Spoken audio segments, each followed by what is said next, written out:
This is a video about the new Citadel colors, mainly for the Necrons, but you can use it for other great stuff as well, especially here this technical Tesseract Glow. This will be a breakthrough. Hello, this is 60 Goblins and one brush with a painting video about the newest Citadel paints. Unfortunately, the brass spray is not out. I don't know, it doesn't make sense, it comes next week. But we have this great Tesseract Glow. It's a yellow contrast with green pigments.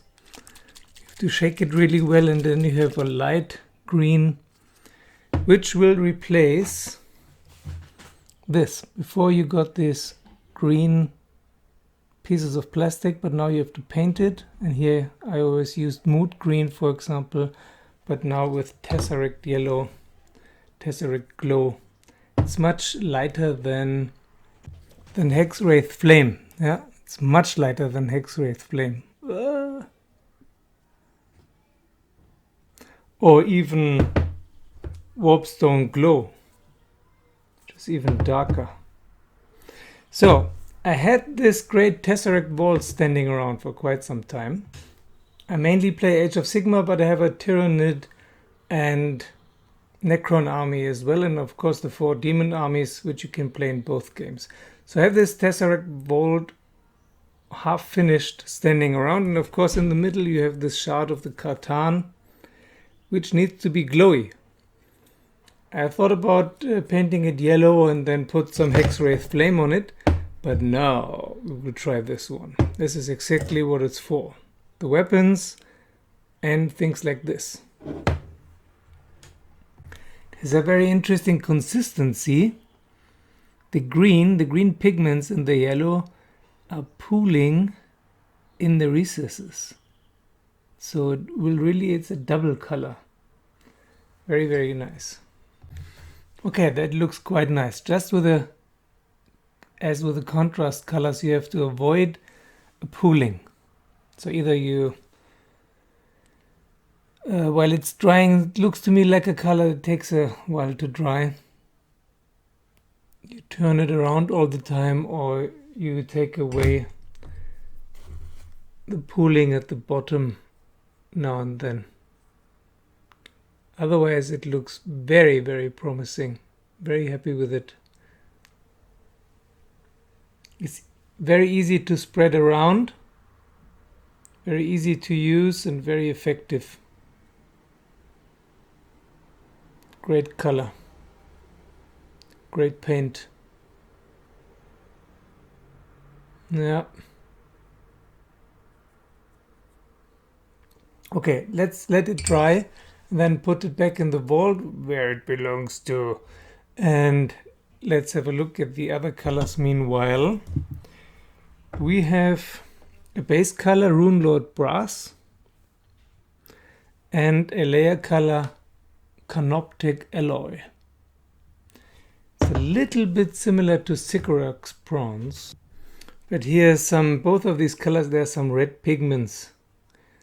A kind of silvery brassy with some red pigments. Let's see how it looks like. I'll just base one of those. I don't want to mess up my nice black and green Necrons. And I don't have the new one, so I'll take just any other model and base coat it with Runelord Brass. It has a very nice consistency. I know that the paint brush is really messed up, but it's one of my favorites. It has a very nice consistency, similar to Retributor's armor. So just a little bit of water, and then should be easy. And it is very, very easy to put on the model. Great stuff. And it's covering the model immediately. You don't need several layers. All these colors you can use for any undead army. Not only Necrons, but also any fantasy undead army. Yeah, it's very easy to handle.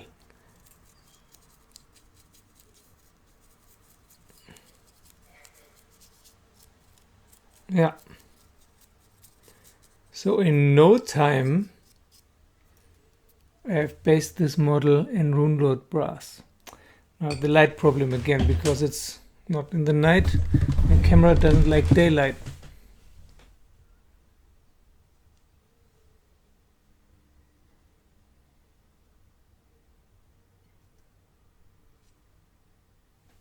Okay. Let's try the other one, Canoptek Alloy. It's a layer color, but it has a similar consistency, very thick. So it should also be easy to use, and of course it's great for dry brushing, which is probably what it's for.